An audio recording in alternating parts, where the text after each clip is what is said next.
Une forte délégation de l'Union européenne a séjourné à Kinshasa. Les questions relatives au soutien de l'Union européenne aux efforts de la RDC dans la lutte contre la pandémie de coronavirus étaient au centre des entretiens que le président de la République Félix Antoine Tshisekedi Tshilombo a eus avec les membres de cette délégation conduite par les commissaires européens en charge des gestions des crises, Janez Lenarcis. L'on a noté au sein de la délégation la présence notamment des ministres des Affaires étrangères respectivement de la République française, Jean-Yves Le Drian, et du Royaume de Belgique, Philippe Goffin.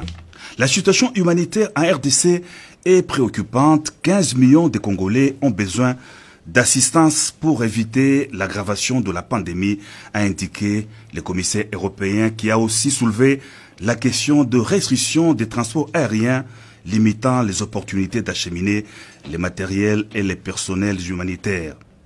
La mission qu'effectue la délégation de l'Union européenne à RDC s'inscrit dans le cadre d'un pont aérien humanitaire pour soutenir la lutte contre le coronavirus, a déclaré en substance Janez Lenarcis au sortir des échanges avec le chef de l'État.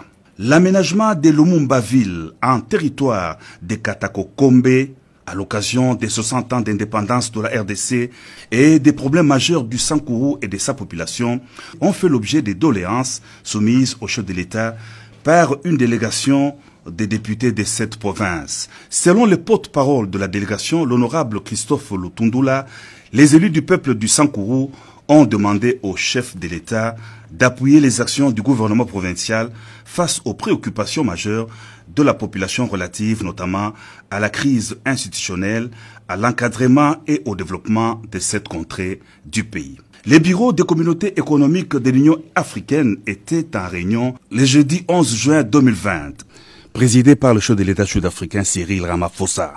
Président en exercice de l'Union africaine, c'était au tour du président de la Commission de l'Union africaine Moussa Faki de faire le briefing sur la stratégie de l'Afrique contre la pandémie de la Covid-19 à l'intention de participants à ce télétravail. Un point d'information a été présenté au président du Bureau des communautés économiques régionales sur les mesures et la coordination pour lutter contre la pandémie de coronavirus.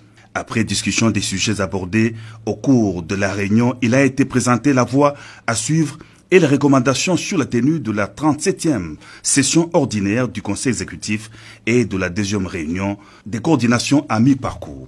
Premier vice-président de l'Union africaine, le chef de l'État, Félix Antoine Tshisekedi Tshilombo, a aussi participé à la session à huis clos du bureau de l'organisation panafricaine.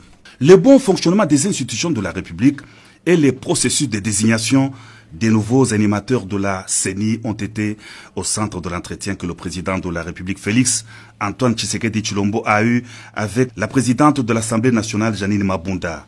Le chef de l'État suit de près les péripéties de la vacation de la vice-présidence de l'Assemblée nationale. Il tient à la stabilité des institutions et ne doute pas d'une issue heureuse à cette question.